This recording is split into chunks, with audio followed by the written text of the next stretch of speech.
तो अब हम समझते हैं properties of charge. The first property of the charge is addition, additive nature, मतलब एडिशन ऑफ चार्जेस। अगर किसी सिस्टम के पास बहुत सारे चार्ज हैं तो total charge of that system कैसे बताएंगे? तो it is the algebraic sum of individual charges. सब चार्जेस हमें पता है दो प्रकार के होते हैं, एक पॉजिटिव चार्ज है और दूसरा है नेगेटिव चार्ज। तो सपोज़ इस सिस्टम सपोज़ हमारे पास एक सिस्टम है, लेट अस से ये सिस्टम ए। इस सिस्टम में बहुत सारे चार्जेस हैं। जैसे एक चार्ज वैल्यू है लेट अस से 2Q। Q is the डिनोशन of the charge, मतलब हम चार्ज को डिनोट करेंगे Q से। यह चार्ज है पॉजिटिव +2Q। दूसरा एक चार्ज ले लेते हैं, वो है -3Q, मतलब -3Q चार्ज है। एक तीसरा चार्ज ले लेते हैं लेट अस से 5Q, और एक चार्ज ले लेते हैं लेट अस से 7Q, और एक चार्ज ले लेते हैं लेट अस से -4Q। तो टोटल चार्ज इस सिस्टम का कितना होगा? तो हम टोटल चार्ज लिख सकते हैं that is 2Q + 5Q + 7Q -3Q -4Q, मतलब ये 7 + 7 14Q -7Q, मतलब टोटल चार्ज जो है सिस्टम का हो गया वो है 7Q चार्ज। तो इस तरह से हम चार्जेस को ऐड कर सकते हैं। चार्ज की वैल्यू जनरली कूलम्स में होती है, तो अगर मैं Q की जगह इसका यूनिट में लेता हूँ कूलम, तो टोटल चार्ज की वैल्यू हो जाएगी लेट अस से 7 कूलम। अगर एक चार्ज की वैल्यू कूलम, मतलब Q का जो यूनिट होता है वो कूलम है, इसलिए total charge of this system becomes 7 coulomb. तो इस तरह से हम total charge of the system अगर कैलकुलेट करना है तो just algebraic sum of individual charges करेंगे। सेकेंड जो प्रॉपर्टी है वो है क्वांटाइजेशन ऑफ चार्ज।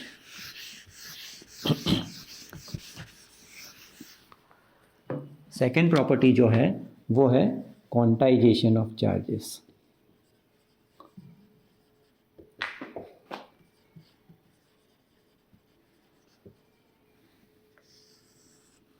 क्वांटाइजेशन का मतलब है डिस्क्रीट वैल्यू, सेपरेट वैल्यू, जो कंटिन्यूस नहीं है। मतलब किसी भी सिस्टम में कंटिन्यूस सिस्टम नहीं होता है, वो जो सिर्फ सेपरेट हो उसे हम कहते हैं क्वांटाइजेशन। जैसे हम अगर एग्जांपल लें कि एक बिल्डिंग है, उसमें ground floor, first floor, second floor, third floor होता है, पर ग्राउंड फ्लोर और फर्स्ट फ्लोर के बीच में दूसरा कोई फ्लोर नहीं होता है।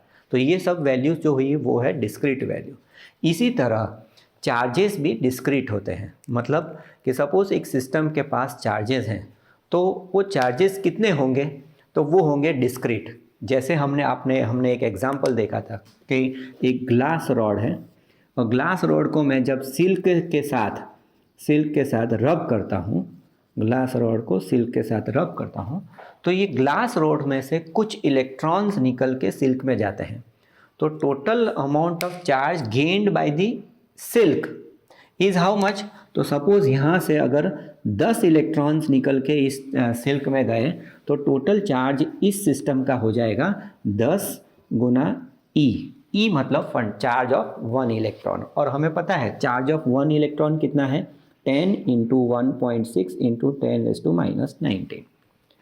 सिमिलरली इनमें से 10 इलेक्ट्रॉन अगर निकल गए हैं तो ये भी चार्ज वैल्यू हो गई। इसकी चार्ज की वैल्यू कितनी थी? पॉजिटिव। और इसकी की वैल्यू कितनी होगी? सेम इक्वल टू दिस, जो है इसने 10 इलेक्ट्रॉन्स घुमा दिए हैं, इसका मतलब इसका भी चार्ज का वैल्यू हो गया 10 × 1.6 10⁻⁻19।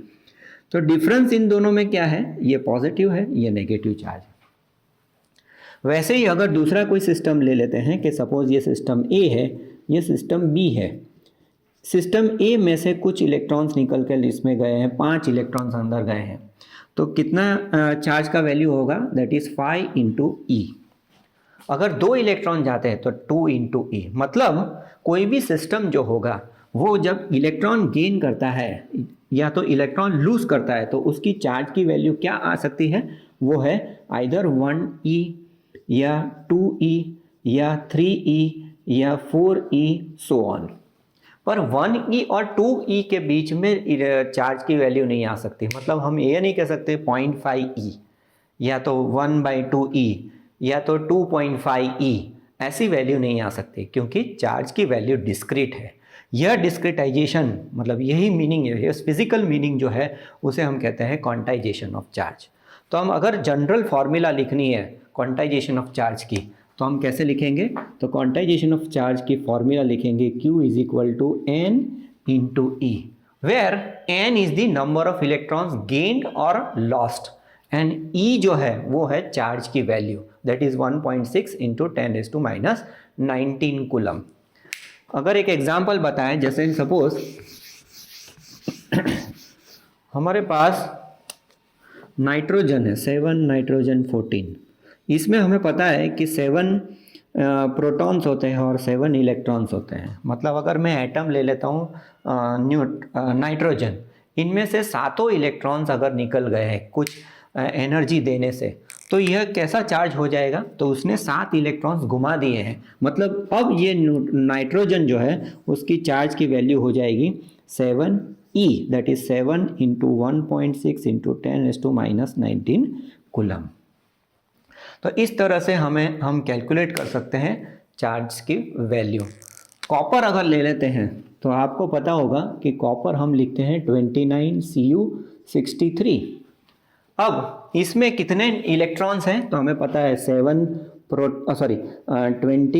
प्रोटॉन्स है और 29 इलेक्ट्रॉन्स है, इसीलिए इलेक्ट्रिकली न्यूट्रल है।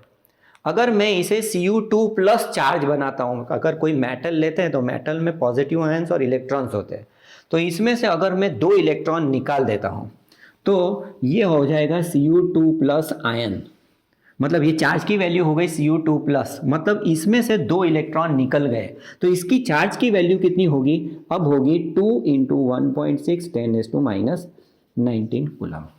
सो that is the value of the total charge of copper atom. तो इस तरह से हम क्वांटाइजेशन ऑफ चार्ज को डिफाइन कर सकते हैं, that is formula is Q is equal to N into e. अगर हमें ये कहें कि आपको अगर चार्ज की वैल्यू दी हो और हमें फाइंड करना है कि how many number of electrons और charges are there in that system, तो हम भी उसमें भी यही फॉर्मूला लगाएंगे। कैसे? सपोज हमें एग्जाम्पल दिया है कि सपोज लेट अस से एक सिस्टम है, सिस्टम की चार्ज की वैल्यू है 1 कूलम। तो इसमें टोटल नंबर ऑफ चार्जेस कितने हैं? या तो इलेक्ट्रॉन्स हो सकते हैं या पॉजिटिव चार्जेस हो सकते हैं। तो कितने चार्जेस हैं तो हमको फाइंड करना हो तो हम फॉर्मूला ये लगाएं, तो N इज इक्वल टू ये हो जाएगा Q अपॉन E। Q की वैल्यू तो हमें पता है 1 कूलम है, और चार्ज की वैल्यू और चार्ज ऑफ 1 इलेक्ट्रॉन कितना है? 1.6 10⁻⁹। अगर ये वैल्यू अगर आप कैलकुलेट करोगे तो लगभग आएगा 6.25 इंटू 10⁻18। तो इसका मतलब है कि इस सिस्टम के अंदर टोटल चार्ज जो है वो है 6.25 इंटू 10⁻18।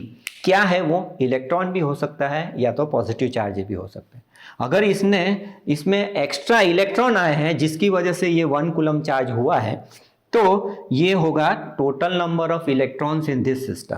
अगर इसने एक्स्ट्रा इलेक्ट्रॉन घुमा दिए तो कितने इलेक्ट्रॉन्स घुमाए हैं? 6.25 इंटू 10⁻18 इलेक्ट्रॉन्स घुमाए हैं, इसलिए टोटल चार्ज इसके अंदर पॉजिटिव कितने हो गए हैं? 6.25 into 10⁻18।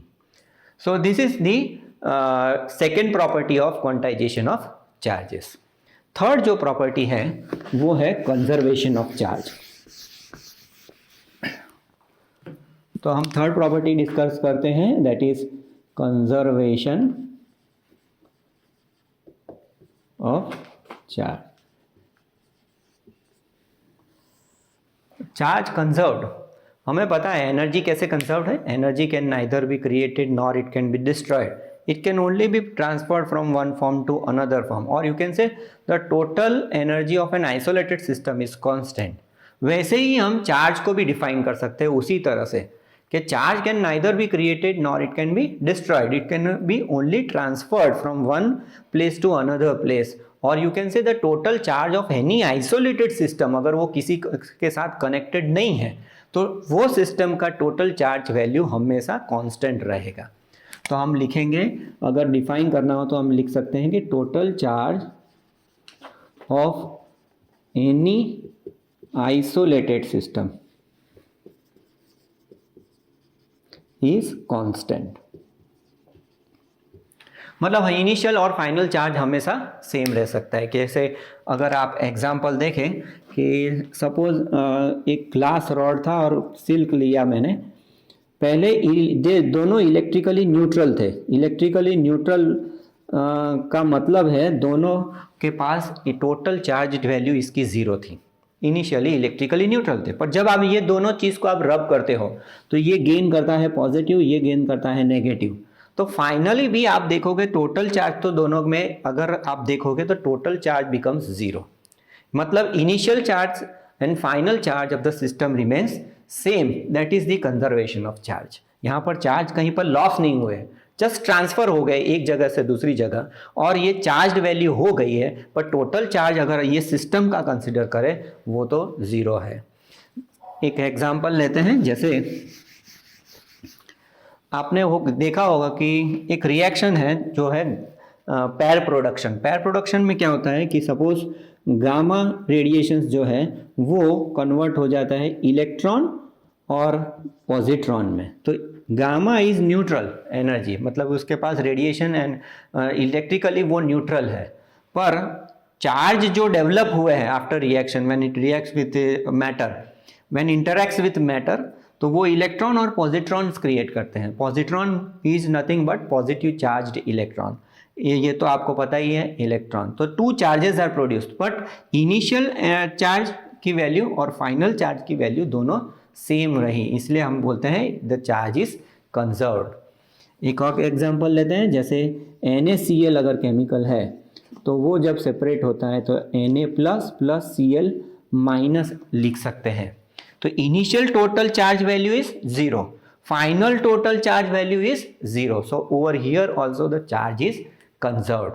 So these are some of the examples of conservation of charge.